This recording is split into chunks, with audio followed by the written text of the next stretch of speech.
pasado, lo han hecho muy bien todos.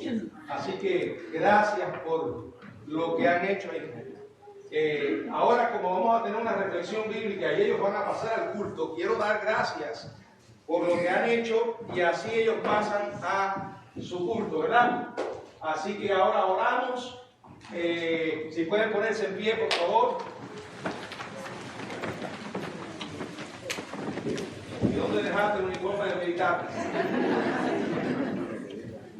Vamos a orar. Padre, gracias por este hermoso programa que hemos podido ver, el esfuerzo que han hecho estos niños para proclamar el mensaje de la Navidad, ese mensaje de esperanza para un mundo sin esperanza, ese mensaje de luz para un mundo en oscuridad.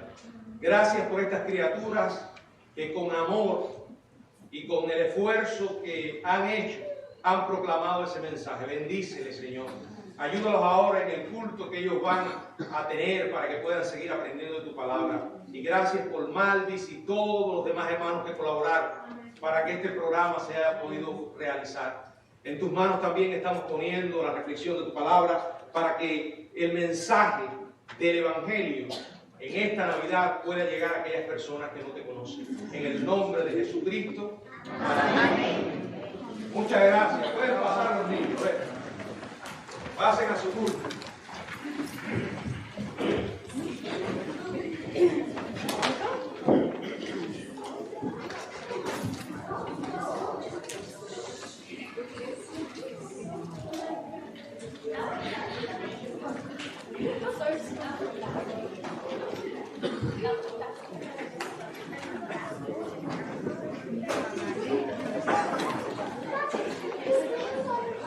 Bueno, hermanos, quiero que la reflexión de esta tarde esté basada en la serie que iniciamos el domingo anterior, los personajes de la Navidad.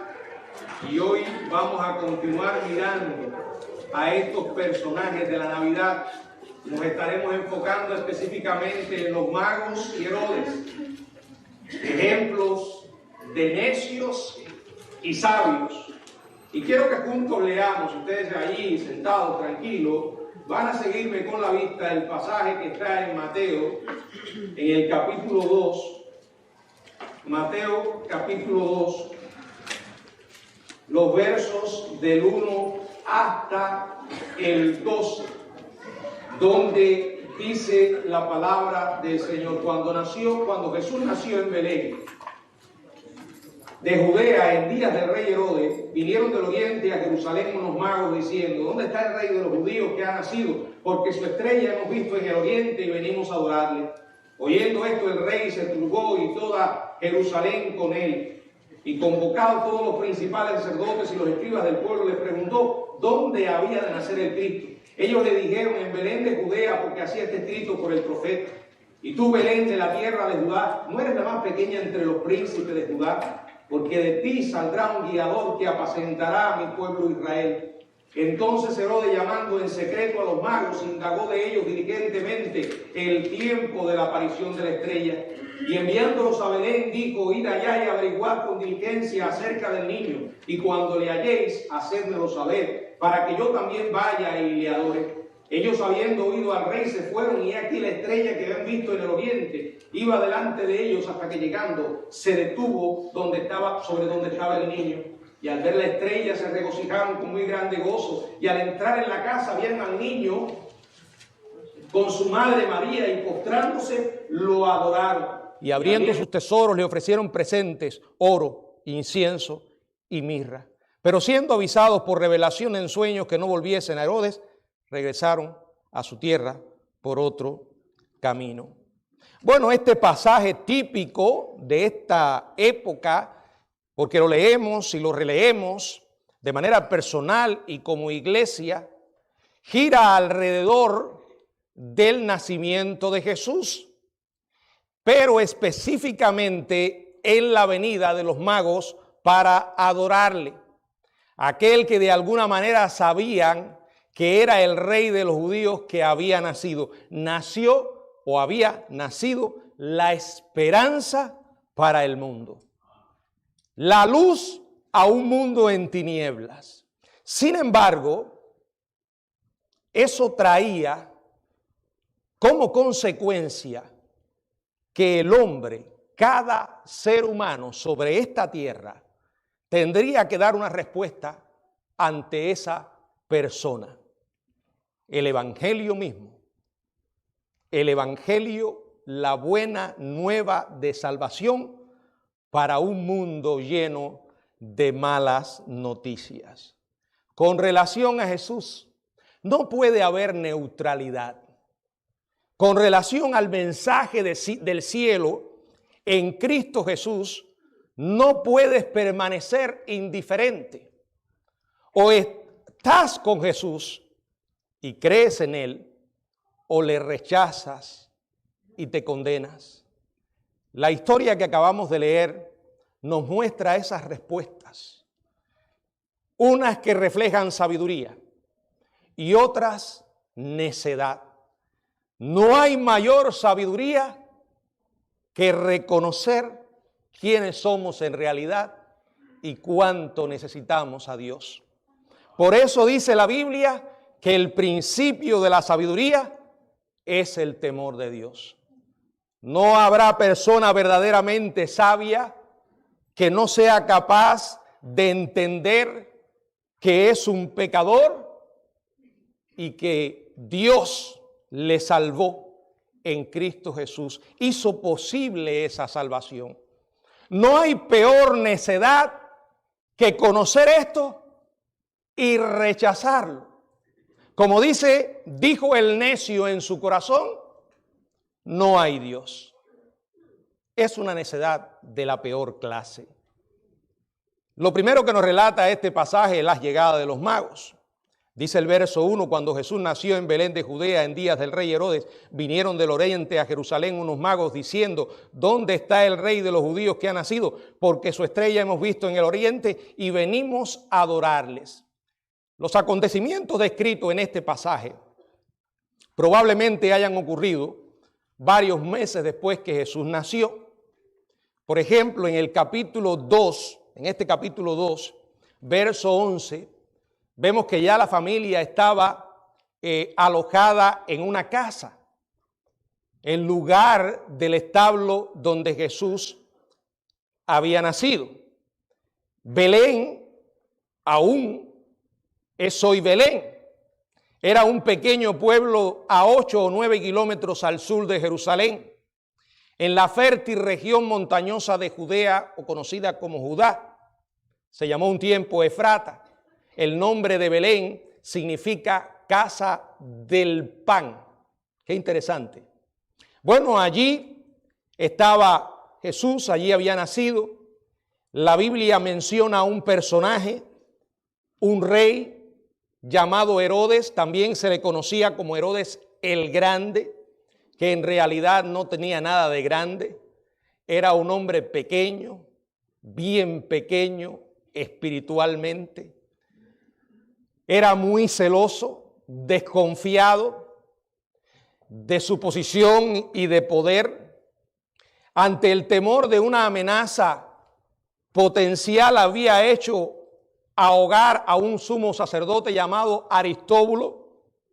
Este hombre era hermano de su propia esposa llamada Mariana. Después mandó a matar a Mariana, luego a la madre de ella y a 2 de los propios hijos de él. Ya tendrán una idea de qué clase de persona era Herodes.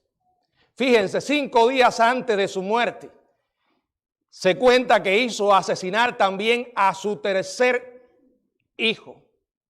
Y como era una bestia, un sujeto despreciable al estilo de Hitler, hizo que encarcelaran a los ciudadanos más distinguidos de Jerusalén poco antes de su muerte. Dio órdenes que también fueran ejecutados en el momento en que él muriera para garantizar de que existiera un duelo genuino en Jerusalén el día de su muerte. La historia de la Navidad está teñida de sangre por un acto abominable que llevó adelante este sujeto. En el verso 16 dice que ordenó la matanza de todos los niños menores de 2 años que había en Belén y en todos sus alrededores. La manera en que un sujeto trata a criaturas como estas nos da una idea de la maldad que anida en el corazón de hombres así. Algo similar a lo que hicieron hace poco en Israel, estas bestias de Hamás, que no solamente asesinaron niños delante de sus padres y padres delante de los niños, sino que todavía retienen como rehenes a muchos de ellos. La historia de la Navidad, teñida de sangre, nos recuerda cuán pecadores somos.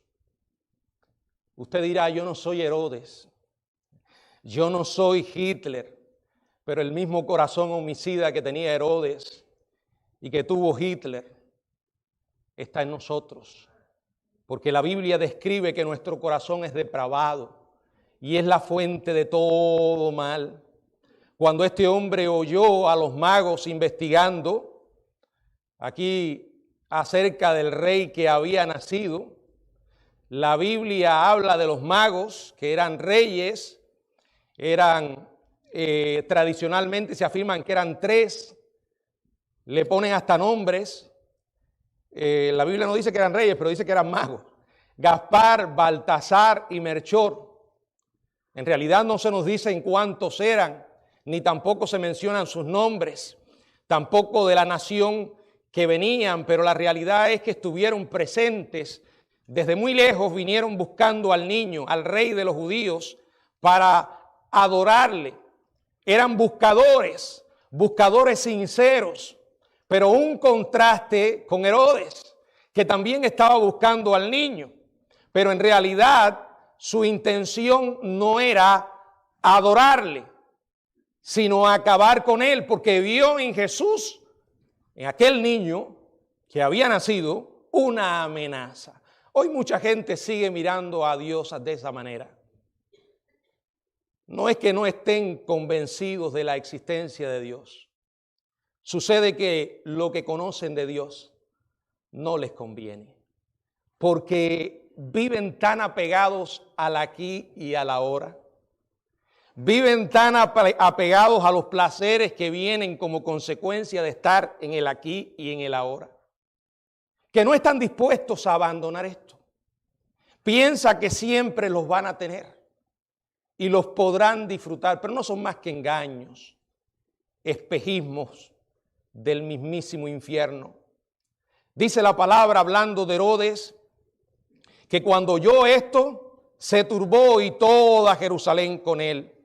Y convocados los principales sacerdotes y los escribas del pueblo, les preguntó dónde había de nacer el Cristo. Ellos le dijeron, en Belén de Judea, porque así está escrito por el profeta. Y tú, Belén, de la tierra de Judea, no eres la más pequeña entre los príncipes de Judá, porque de ti saldrá un guiador que apacentará a mi pueblo Israel. Entonces Herodes, llamando en secreto a los magos, indagó de ellos diligentemente el tiempo de la aparición de la estrella. Y enviándolos a Belén, les dijo, id allá y averiguad con diligencia acerca del niño. Cuando le halléis, hacedmelo saber para que yo también vaya y le adore. Una mentira. Solo que había escuchado que buscaban al rey de los judíos. La palabra rey se convirtió para él en un peligro, en una competencia, y no estaba dispuesto a perder. Herodes había expulsado de Palestina a los partos, y el hecho de que es probablemente que los mismos magos fueran partos, daba a Herodes una causa especial de preocupación. Pero no solo para él, también para toda Jerusalén. La gente estaba enfocada en el peligro que podía traer este nuevo rey. ¿Qué hizo él? Convocó a la religión, representada por los principales sacerdotes y los escribas del pueblo, para saber dónde iba a nacer el niño. Aunque Herodes no era judío, conocía bien las creencias judías. Clamó a la religión para que la religión le diera la información que él necesitaba. pero no porque le interesara realmente el mensaje que ellos le podían dar, la información que le podían dar. No iba a hacer nada útil con ella. Qué triste que mucha gente hoy también conoce demasiado de Dios.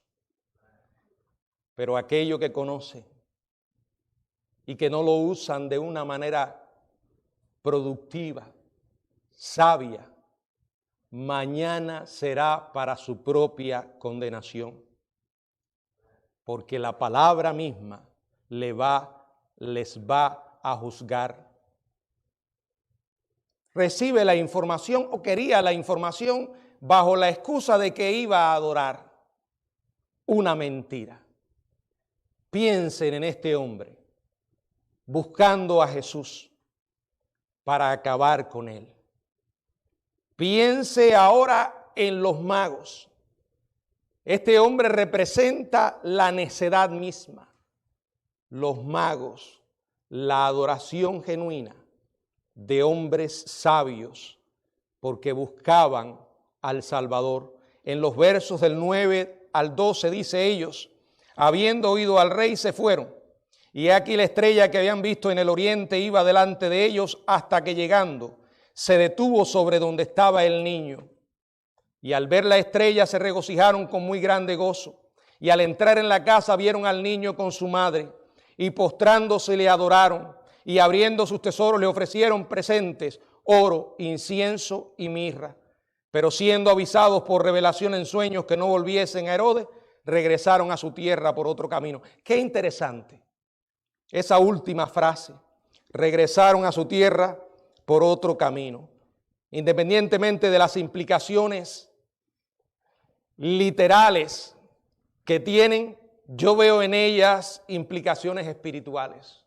Porque la realidad es que estos hombres que buscaron al Señor con sinceridad, lo encontraron. Y cualquiera que encuentre al Señor Jesucristo va a regresar a su casa por otro camino.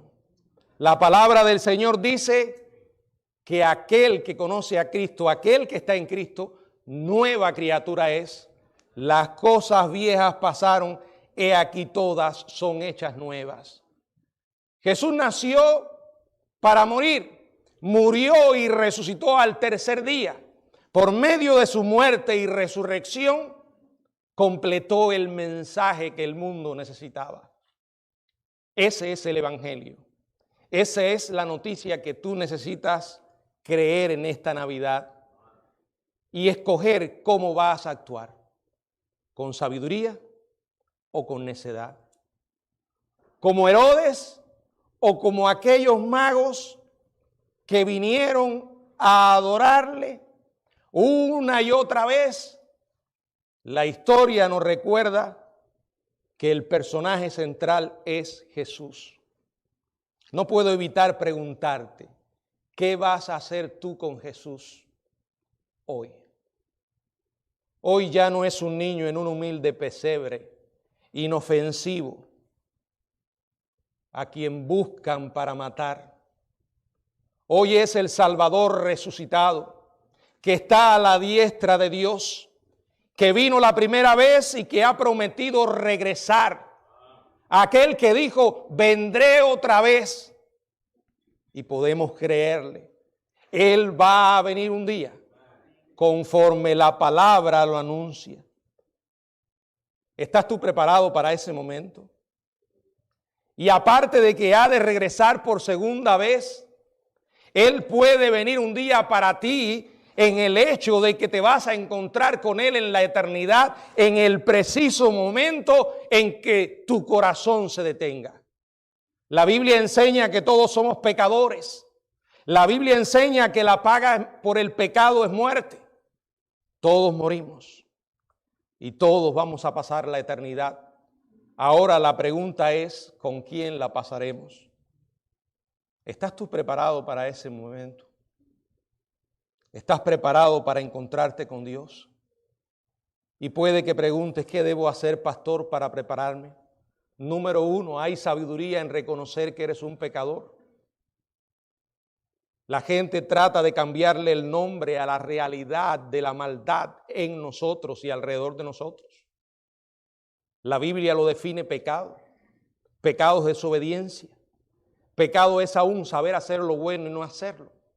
La Biblia es clara cuando dice que no hay justo ni aún uno. Eso te incluye a ti, me incluye a mí con todo lo pastor que pueda hacer.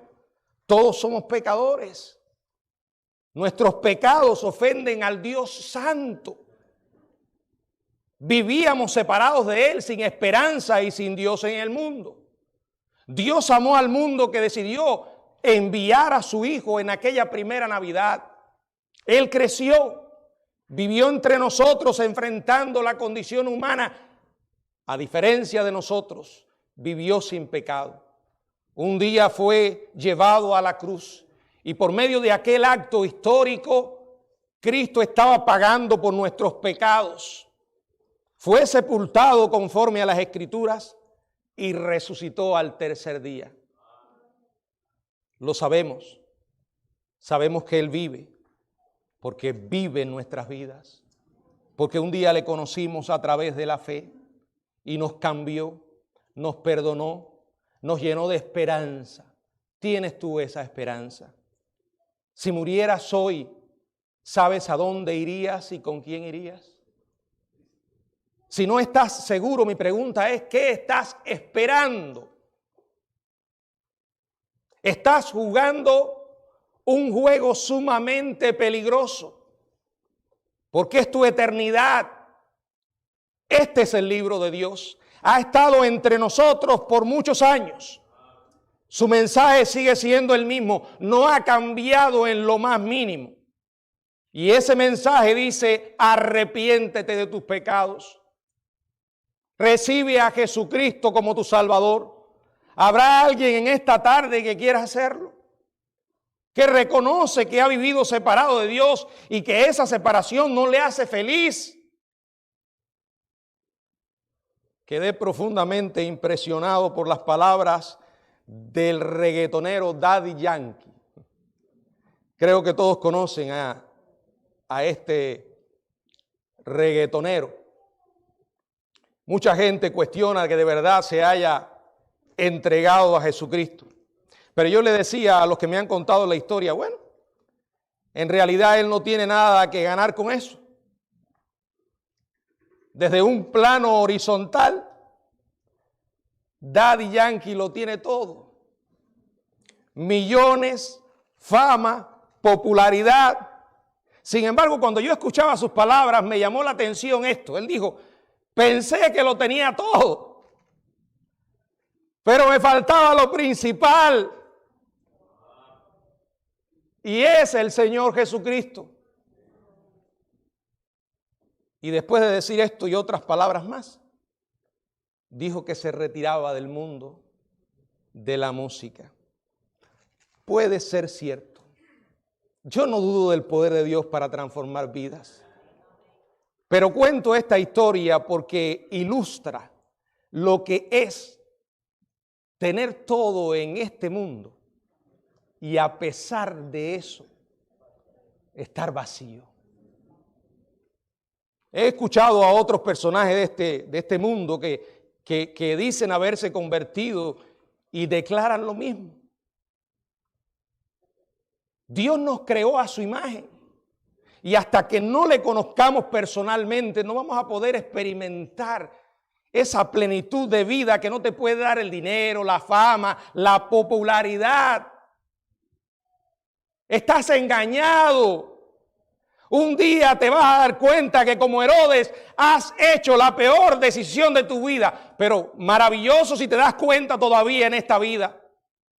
Porque el peor negocio del mundo lo puedes hacer si al final, sin importar a dónde hayas ascendido en este plano, ni cuántos millones llenen tu cuenta bancaria, ni cuán conocido sea tu nombre, si al final, cuando mueras, todo lo vas a dejar para pasar una eternidad en el mismo infierno. ¿Qué más hace falta para que Dios gane tu atención? Por años y años es posible que conozcas este mensaje. ¿A cuántas Navidad probablemente hayas venido? ¿Cuántas cantatas de niños no hayas escuchado? ¿Cuántas veces hayas tenido que oírme aquí en este lugar o a otros predicadores en otro lugar? Sin embargo, has salido de este lugar con la misma frialdad. Como si lo que estuviéramos hablando no es para ti. Un día te vas a dar cuenta. Porque ¿saben qué? Yo creo que Dios está ganando a la humanidad, llamando la atención a los hombres en estos tiempos finales. Está tratando de que el hombre se vuelva a Él, pero qué desgracia para el hombre. No nos volvemos a Él hasta que no estamos hundidos hasta el cuello en problemas. Entonces es cuando nos acordamos de Dios. Entonces es cuando miramos al cielo. ¿Por qué tiene que pasar eso en tu vida? Nada ni nadie en este mundo va a llenar tu vacío espiritual. Solo Jesús. Es sabio, como hicieron los magos, buscarle y creer en Él. ¿Por qué no lo haces? Déjame decirte que el que más va a ganar eres tú. Porque Dios te va a perdonar y te va a dar esperanza. No solo para la eternidad, sino para el presente. Porque te va a decir, no importa lo malo que se pongan las cosas de este lado. Yo voy a estar contigo hasta el fin del mundo. No, esta no es una iglesia donde predicamos, si vienes a Cristo te vas a hacer millonario. Si vienes a Cristo no te vas a enfermar. Todo para ti a partir de ahora va a ser cómodo y placentero. No, ese no es el mensaje de nosotros. Porque ese no fue el mensaje de la Biblia. El mensaje que tenemos para ti es el mismo que predicaron los apóstoles. Arrepiéntete y cree en Jesucristo para que perdone tus pecados. Arrepiéntete y Él te va a dar la paz que necesitas hoy y la seguridad de tu eternidad con Él mañana. Por favor, pídele perdón a Jesús ahora. No sigas jugando con esto. Reconoce que eres un pecador y que lo necesitas. Reconoce que separado de Dios no te ha ido bien, como a este mundo y a esta sociedad no le ha ido bien sin Dios. A América no le va bien sin Dios. ¿Qué más necesitas ver para darte cuenta? No estamos bien y no estaremos bien sin Él. Vuélvete a Jesús ahora. Reconoce que murió en la cruz por tus pecados. Habla con Él, pídele perdón, acéptalo como tu Señor y Salvador. Y Él va a cambiar tu vida y te va a perdonar. Dios quiera que alguien en esta tarde lo haya hecho. No quiero irme de este lugar sin saber si alguien le pidió perdón a Dios por sus pecados en esta tarde.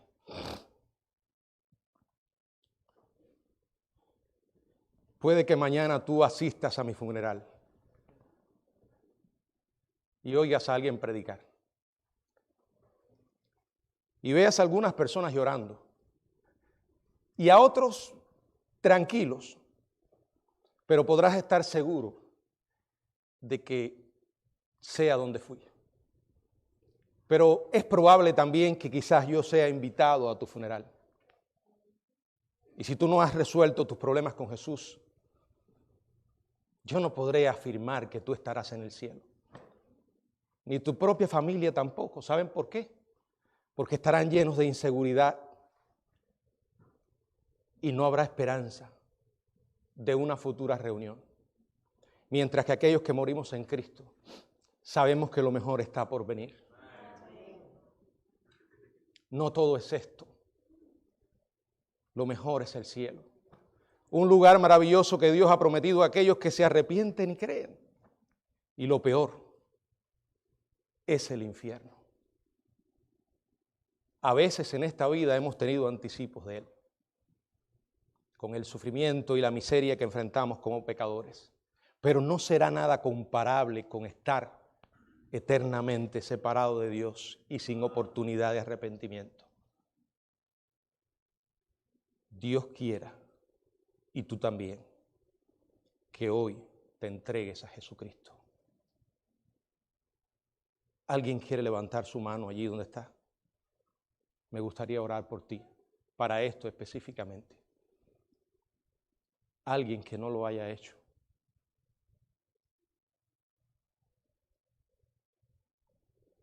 La sangre de Jesucristo te limpia de todo pecado. Pero déjame decirte que si tú no estás dispuesto a que esa sangre te limpie, estás diciendo como aquellos judíos, sea su sangre sobre nosotros y sobre nuestros hijos. Miserable decisión. Ojalá que esa no sea la tuya. Que Dios le bendiga.